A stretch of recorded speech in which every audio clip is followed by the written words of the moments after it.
After the results comes the discussion in your research.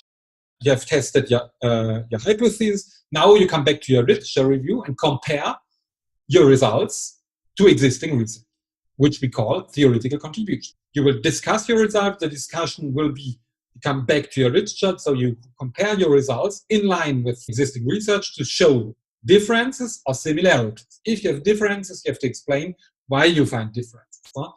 For example, related to data or to country, you have to confront your results to theory you have found in literature. Then you have to discuss why you find differences. And you finish with manager contributions. What do you bring to managers? What would be the message to your managers in your firm coming from your research?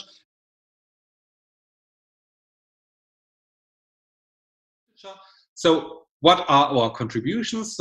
We found and we clarified the concepts of IoT and smart connected objects, mobile applications, smart applications, and connected applications. We've seen, so IoT is an invisible network that can connect physical objects together anytime, anywhere to improve customers' lives through well-being and the use of smart connected objects.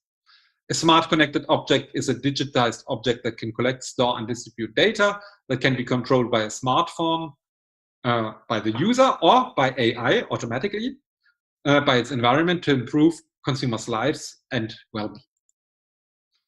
Furthermore, we show the importance of trust for intention to use smart connected objects. And so we see that it's a highly important mediating variable, and the higher the trust, the more smart connected object will be used. We show the importance of well-being. It's important to enhance technology acceptance models with well-being. It's because it's highly relevant and significant. And so we are, to our best knowledge, the first having introduced well-being in a technology acceptance model and test the positive influence on intention to use SCO. We found the importance of quantified self as a moderator for intention of use. There again, we are the first to do that. And we confirm privacy concern as the main barrier of technology acceptance. On the other hand, we bring methodological contributions by proposing an extended term with new factors, mainly well-being, quantified self, but also privacy concerns. And finally, our managerial contribution is that we show the factors that influence consumer behavior by well-being. So the importance to introduce well-being in measurement or performance indicators, and not only to use satisfaction or perceived value as measurement indicators. We show also the impact of well-being on consumer behavior, so the relevance. So it's really important for managers to consider well-being, which is more and more the case. Managers become now more open also to the idea of well-being. And we show the importance to reinsure the consumers that private life and personal data control is important and the main barrier of IoT and SCO adoption. So in terms of the discussions of our results, discussion means that this is what you're writing at the end of year. The discussion is that you compare your results with existing results from the literature. We created and examined full conceptual integrated model, UT, which we enhanced with other technology acceptance theories, but also with regulatory focus theory, uses and gratification theory, as well as technology readiness theory, to explain the adoption of smart homes in different countries. So first of all, we confirm that the regulatory focus theory perfectly fits for technology acceptance, because we show that there are two complementary types of goals or paths when taking decisions to adopt technologies. First, there's a utilitarian path involving performance and effort expectancy. And you have, on the other hand, the effective promotion-orientated path based on values such as well-being and health. And we show that within the promotion-orientated path, beyond performance and effort expectancy, consumers look for well-being while using technology and smart home technologies. So this is in line with uses and gratification theory that demonstrate that users are searching for positive feelings and well-being when using technologies. And this is particularly relevant when looking at smart homes, because smart homes aim at creating well-being and and health. We show that well-being is even more important than environmental benefits, because most of research shows the importance of environmental benefits, but we show that actually well-being appears to be even more important. Another utilitarian and prevention-oriented path runs from perceived technology security to behavior intention of usage via the mediator trust. So as we have just seen,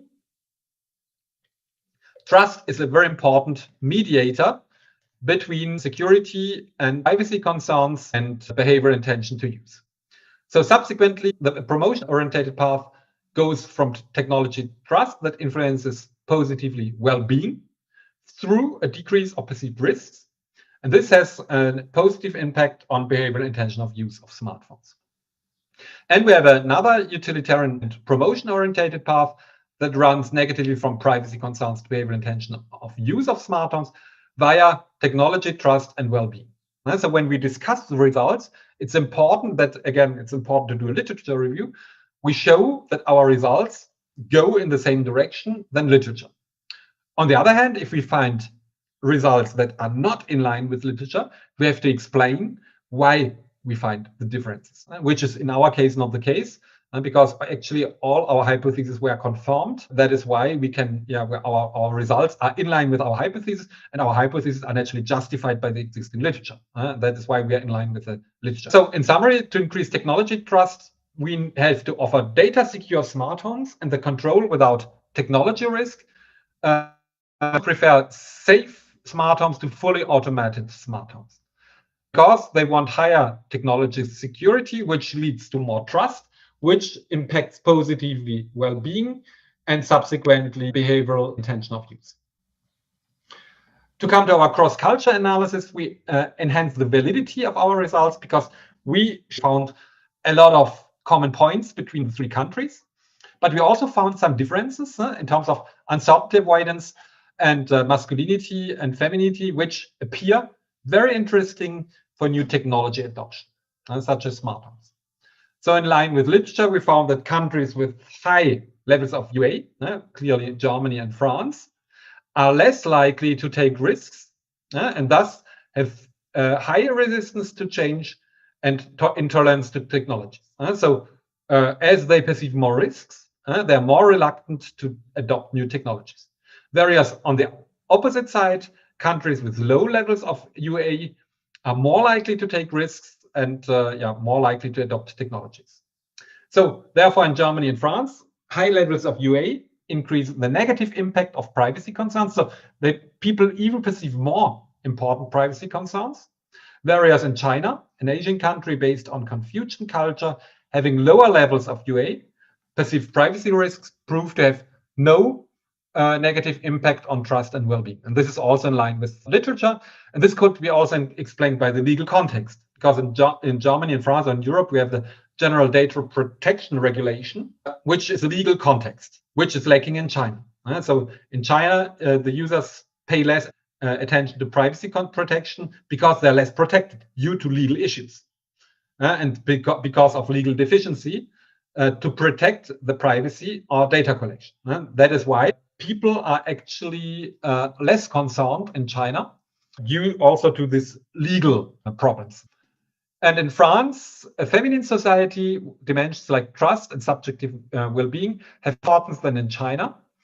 This can be seen that actually in line with literature, we found a high level of motivation for achieving trust, well, happiness in developed countries such as Germany and France, or feminine countries. On the other hand, in developing countries such as China, which are at early levels of technology and network readiness, they are more prevention and task-oriented problem solvers, and thus tend to focus more on performance and effort expectancy. So this is confirmed by the literature. And finally, we found also the moderating role of technology readiness and network readiness. It plays a major role in adopting smart homes, which is in line with literature, because high technology readiness fosters innovativeness, and so openness to innovation, and reduces discomfort and insecurity. and is thus positively associated to technology acceptance. So that is why consumers in countries with high technology readiness are more likely to adopt technologies, new smart home technologies, than the counterparts in countries with lower technology readiness. We found actually no difference, also in line with literature, that gender, age are not playing a major role. This is in line with the original UTA-UT theory. They are not significant in our global model, but also in our multi-group model, taking into account specific country differences. So we thus support the rationale that there are no differences in regard to demographic factors. So it's not a very important marketing variable or segmentation variable. And to finish with our contributions, so we show on a theoretical level that our study contributes to IS and marketing research because we embed different theories, namely UTA-UT, AI-based acceptance theories, regulatory focus theory, uses and gratification theory, as well as technology readiness theory, to explain the adoption of smart homes. So we better understand the perception of risks and benefits to explain adoption of smart homes. We also confirm that regulatory focus theory fits well to technology acceptance, and namely smart home acceptance. And we show that there are two complementary paths to decision making: the utilitarian prevention-oriented goals involving rationality, ease of use, performance expectancy, security and protection, and the effective promotion-oriented goals involving affection, happiness, and well-being. And we also confirm the evidence of the theory of uses and gratifications on subjective well-being. And so this is our third major contribution, because we integrate new variables, namely trust, privacy, concerns, technology theory, but above all well-being, which has never been investigated in UTA-UT. And we contribute also to cross-cultural theory and show that our technology acceptance model holds in different cultures, but also varies on some aspects, namely privacy concerns in the different cultures. In terms of managerial contributions, we show how advertising and positioning of smart homes should be done according to the different variables and antecedents of adoption, namely effort expectancy, ease of use, or performance expectancy or perceived usefulness, or protection of physical devices and privacy. We see that cost effectiveness is important, so performance expectancy, as smart homes should make save energy, time, and money as well. We show above all the importance of health and well-being related indicators, improving comfort, convenience, and health. We show that smart homes should be reliable, easy to use, and controllable, and provide privacy due to secure data storage. So in order to maximize consumers' intention of use, AI-based smart homes, we recommend that managers should focus on three key variables: the smart home's perceived technology security, trust, and consequently users' well-being. So in terms of contribution and discussion of the results, use and gratification theory can be well applied to other media, including smart connected objects and mHealth apps, because they respond to cognitive needs in order to have information about our health or sleep quality, to increase perceived usefulness. The application satisfy personal integrative needs in order to develop the ability to use health applications and increase perceived ease of use. And they satisfy tension-free needs in order to release health tensions, so to increase our well-being, and affective needs in order to improve well-being and health quality.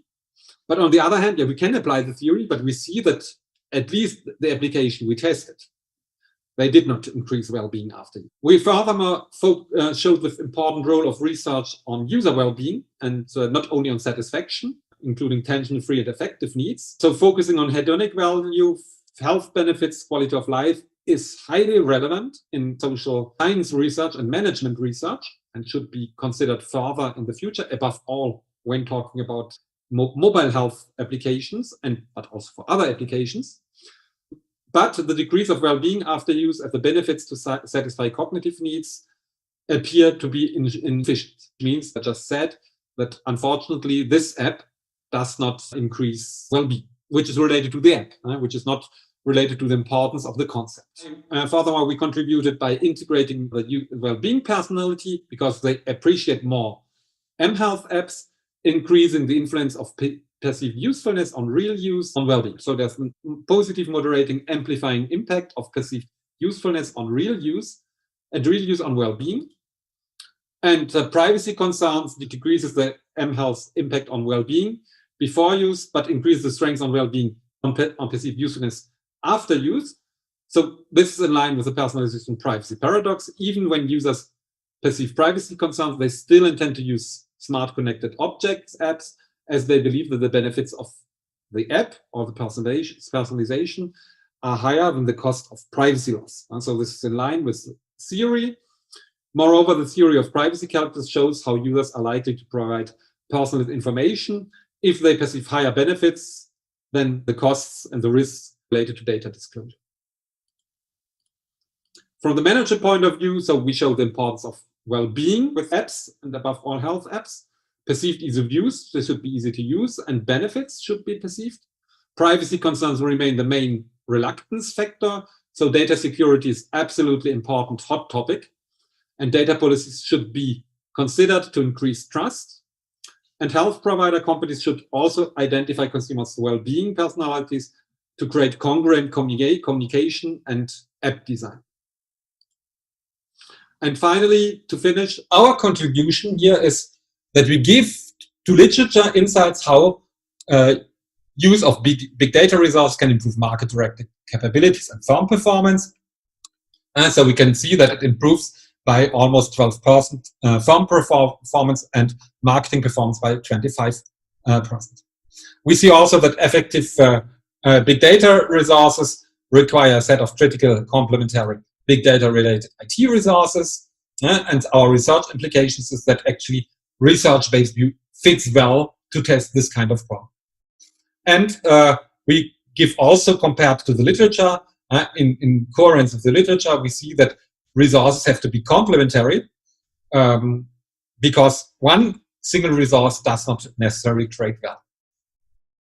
We see that difference according to sectors. So the resource-based view should account how these resources are deployed according to the business strategy. And we see that the firm strategy is the most important determinant of success, much more than the industry in which big data is practiced. And so, in other words, it's more important to consider firm strategies than goods versus service. An important chapter in your thesis is the manager contributed to practice, and you're all managers. So what does our research brings to managers? So first, firms choose to pursue differentiation strategy, get more advantage through big data resources than firms practicing cost leadership. Investments in big data management pay off by focusing on marketing capacities. So it's important to maintain and develop the marketing department, directly supported by the IT department, as BDR improves company performance and marketing performance. But the business benefits of big data depend on its ability to support. And we have seen that big data analytics skills are very important and strategic. So the firm has to invest in big data analytics skills, unless big data management won't have the expected impact on firm performance. And the balance of IT structure, human capital, cultural resources are necessary for effective BDR. So we need infrastructure, big data warehouses, we need data mining with human capital and software tools, and we need the management support to make big data management effective. Big data should be fully utilized to increase firm efficiency and effectiveness.